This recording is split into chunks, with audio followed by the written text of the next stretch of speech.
Hey everybody, it's Mike. Hope you had a great weekend. If you're like me, you spent the latter part of last week focused entirely on the National Basketball Association draft. I'm sure you're not like me, and I'm sure you didn't spend that much time focused on the NBA draft, but I did. It is one of my absolute favorite sports days of the year. It's an opportunity to see young men's lifelong dreams and lifelong hard work pay off.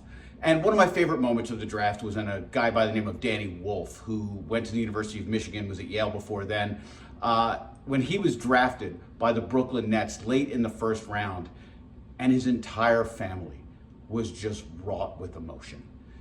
It was this wonderful moment when his brothers, his mom, his dad, uncontrollable sobbing because they were just so happy about what had happened. Now, going back an hour or so, my Philadelphia 76ers, trust the process, my Philadelphia 76ers drafted a guy by the name of VJ Edgecombe from Baylor University. And apparently, from everything I read and everything I heard, one of the reasons the Sixers were sold on VJ was not just because he was this crazy athletic player, not just because he's got this crazy motor, not just because he seems to have this crazy high character.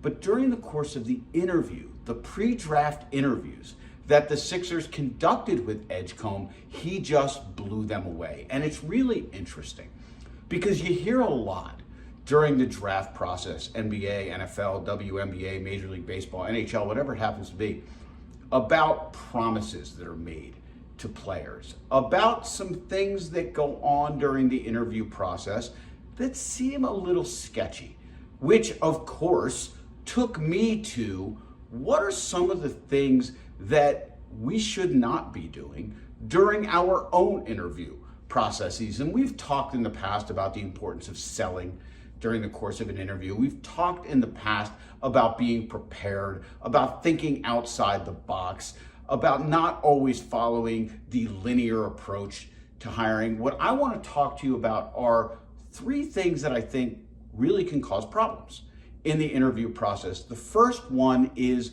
making promises. Like we hear from the NBA, making promises to your applicants. And we don't ever want to make a promise, for example, with regard to salary increases. We always give raises. That is not a thing that should ever come out of your mouth. That is not a thing that should ever come out of anybody involved in the hiring process's mouth. When raises or salary increases come up, certainly we want to make clear we like to give increases, but of course those will be dependent on a myriad of factors, including your performance, the performance, for example, of your department or team, the performance of the organization, and certainly the performance of the economy as a whole. We don't make promises with regard to salary increases. Similarly, we don't make promises with regard to the provision of benefits, of exactly what will be provided.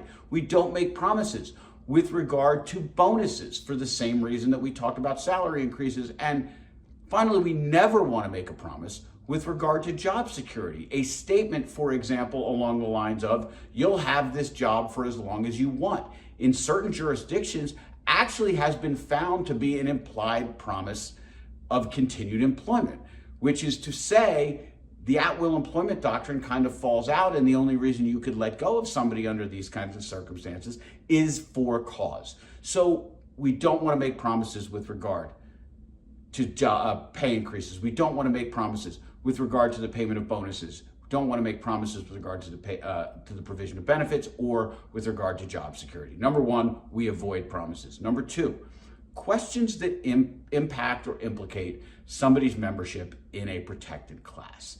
And we understand the overwhelming majority of the time, we cannot ask questions related to protected class. Why? Because it would be illegal. So if we do ask questions related to protected class, it appears that they're relevant and they can't be. One of the classic examples of this is asking questions related to age. Now, we all know, and we would never say during the course of an interview, how old are you? That is verboten. But you're sitting down with a candidate and you look at their resume and it turns out they went to the same college that you did, or they went to the same high school that you did. And they look to be about the same age as you. So the first question you ask is, What year did you graduate from high school? What year did you graduate from college? Now, you've heard me say this before. I got into the law because it was my understanding there would be no math.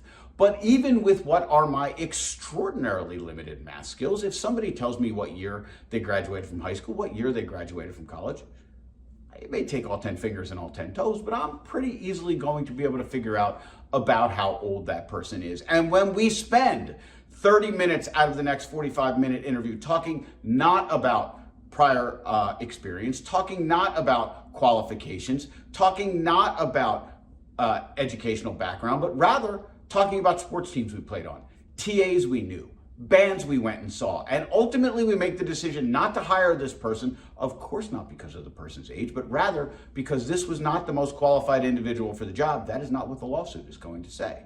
What the lawsuit is going to say is you didn't hire me because of my age. Where's my evidence? We spent 2/3 of a 45-minute interview talking specifically about how old I am.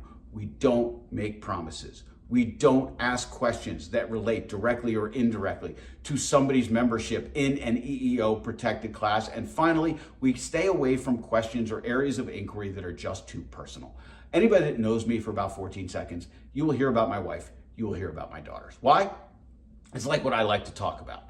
Now, we are all grown-ups, and we all understand that notwithstanding somebody's desire, perhaps to talk about their significant other, to talk about their kids, that's not appropriate conversation for purposes of an interview. And yet we still have people conducting interviews who, whether it is based on somebody's willingness and ability to work long hours, whether it is somebody's willingness or ability to travel, start asking questions about, for example, do you have children? Because they will tell you that it is relevant for purposes of their performing the essential functions of the job. I'm here to tell you, no, it doesn't. You know what impacts somebody's willingness and ability to work long hours? What impacts somebody's willingness and ability to travel? Their willingness and ability to work long hours and to travel. That has nothing to do with somebody's marital status. That has nothing to do with whether somebody does or does not have children. These questions are far, far too personal. You know, I don't know, I'm sure you all remember the TV show Friends. And Chandler, played by Matthew Perry, rest in peace, there was this sort of line throughout the course of his character that he was incredibly immature with relationships. And that he would break up and he would end relationships for incredibly immature reasons. I remember this one particular episode, big head, big head, big head. Broke up with a woman because she had a big head. I'm not proud of it, but that was kind of me when I was younger. Very immature. And then I met my now wife, then girlfriend, Jamie. And I knew.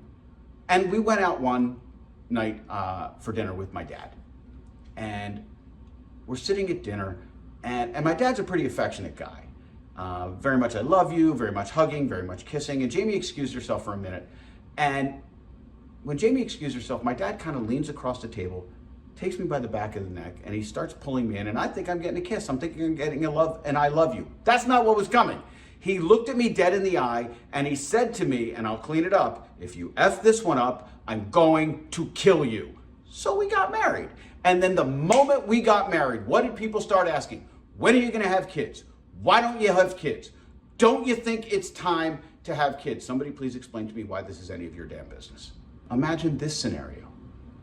You ask somebody the question, do you have kids? Why don't you have kids? Don't you think it's time to have kids? But in reality, the way it comes up in an interview is, do you have children? Shouldn't, but that's how it comes up. And the person discloses to you, well, I would love to have children, but I am unable as a result of the disability with which I am dealing, and now I can't have kids. Number one, you should feel like an ass. Number two, you didn't just ask for information relating to somebody's membership in an EEO protected class under the Americans with Disabilities Act, you begged for it. Get rid, folks, get rid of these anachronistic stereotypes with regard to what somebody can or cannot do based on whether somebody does or does not have children. Let's take it back again. Avoid promises at all costs. Avoid questions that directly or indirectly relate to somebody's membership in an EEO protected class, avoid those questions which are just too personal. They are off-putting in and of themselves, and they very well may implicate somebody's membership in a protected class. As always, I hope you enjoyed today's video. Please continue to comment. Please continue to share. Please continue to trust the process. And I hope to see you all real soon.